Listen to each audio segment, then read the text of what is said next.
conference is happening. Many of you are knowing about that. Lots of new information coming from the West Coast right now about technological developments from Apple. So we want to talk to Justin a little bit about what's going on there and why is this conference such a big deal to the tech world, Justin? Google I/O is our big developer conference that we do every single year. 7,000 people from around the world descend on the main campus of Mountain View and Google in California to figure out what we've got going on in hardware and software and where the technology is headed. So a lot of buzz around campus right now, a lot of excitement. Google I/O is always a good time of year. So yeah, we got a lot of exciting stuff to discuss. Awesome. So tell me a little bit about the new, I think people are really interested in this, the new hardware. You guys introduced a new phone yesterday, correct? We introduced a couple new things in the hardware zone. Two new phones, the Pixel 3a and the Pixel 3a XL, and that's a low price point premium smartphone starting at just $399. It's out available right now if you want to go purchase it. And it's still got all the features that Pixel users love, that awesome camera. You can shoot portrait mode on both the front and the back camera. Also night sight, probably my favorite feature on the Pixel phone. Shoots awesome photos in low light situations without a flash, and it's got great battery life, 30 hours. It also has a headphone jack, which is a rarity nowadays. Cool features like augmented reality and maps. If you're walking down the street, you can follow the arrows and you can figure out where you need to go a little bit more effectively. Those were the phones. And then we introduced one other piece of hardware. That's the Nest Hub Max. It's $229, and that's going to be available later. And that is a new speaker with display. It's got a camera on it. Not only can you video chat with friends and listen with different gestures. So if you're listening in the kitchen and you can call, you can put your hand up and pause the music, and it's great. It's a nice new smart feature, smart speaker we've introduced, and people are excited about it. Now, you mentioned the price point. That was actually one of the questions I was going to ask you. It's pretty rare that you see the price point on a phone come down. Why is that? When the longer technology has been out, usually the price goes down, but we really haven't seen that with smartphones at all. That's true. We haven't really seen that. It's because we're taking a lot of those features that are maybe a little bit more expensive on other phones, and we're bringing it into the device and optimizing it with artificial intelligence. So some of the stuff with night sight and the power of the assistant, we're optimizing that with artificial intelligence, but you don't have some of the same features as the more expensive Pixel phones, like wireless charging and the waterproof or the water resistant capabilities as well. But if you're okay with giving up, still have access great features that the Pixel smartphone have. Okay, so another thing I want to talk to you about, it's a big talker.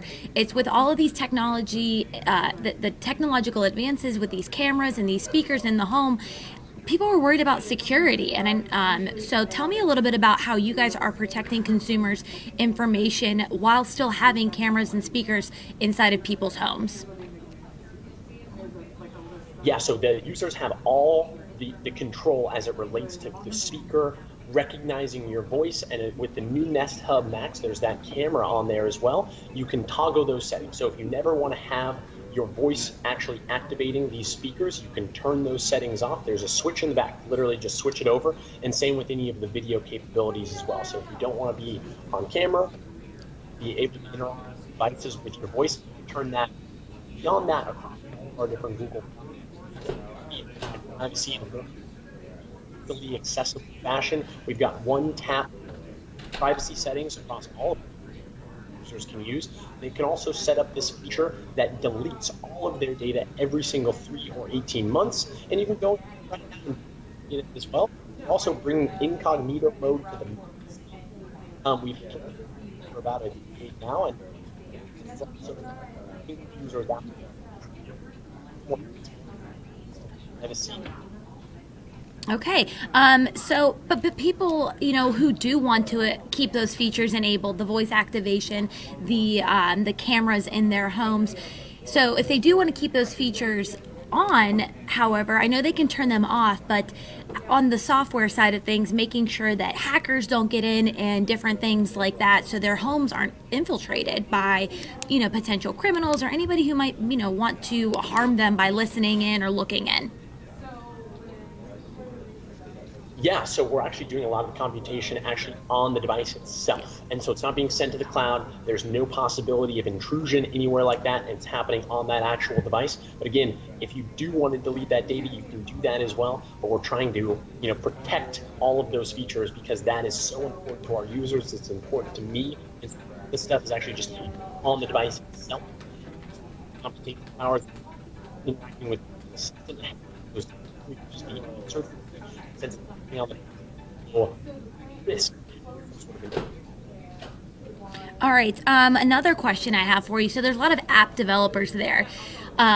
Google creates a lot of apps, but there's a lot of minds in California right now that are, at the conference. What do you think might be the next big app? Something along the lines of, Venmo or Instagram or something like that. What's the next big app that you think is on the way?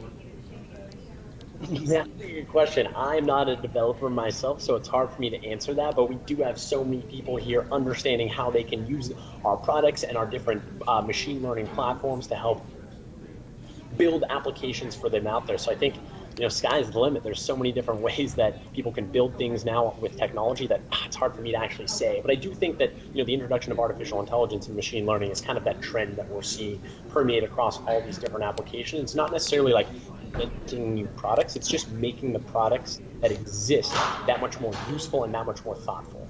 All right. And so my last question here is I want to know why people here in Central Ohio should care. What should be the one takeaway from the Google I/O conference that is going to come out of it that's going to impact the most people, here in the Midwest and across the United States?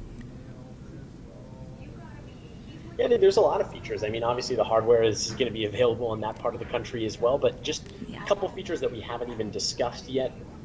Augmented reality in search, that's kind of bringing what you're searching for on Google into the real world. So say you're a student studying anatomy and you're trying to figure out what a specific body part looks like or some sort of joint movement, you can look at that in augmented reality in your dorm room, in the library, or somewhere. And that's also accessibility features that we're announcing with Android Q, new operating system on our Pixel phones, that live caption. And so what that does is any video that has sound, it's now going to have captions. So maybe somebody is hard of hearing or they have some sort of hearing disability. If they enable live caption, look at the video and see what's being said and see what's happening in that video without actually hearing those words. And so those types of features apply to everybody. And the accessibility stuff is where we're putting a little bit more of a focus on, because we're trying to make a product for everybody, regardless of how they interact with the device. So hopefully that's something that people in Central Ohio. That is a very, very cool feature, especially, we do a lot in the news. We do a lot of video streaming and stuff like that. So that's a really cool feature. All right. Thank you, Justin Burr, so much for being with us today. And tell us how long the Google I/O conference is going to be going on. It's today's the second day, and tomorrow is the last day. So it's 3 days. So we're almost wrapping up. All right. Well, we'll look forward to the new developments coming out today and tomorrow. Thanks so much, Justin. Great. Thank you. Bye-bye.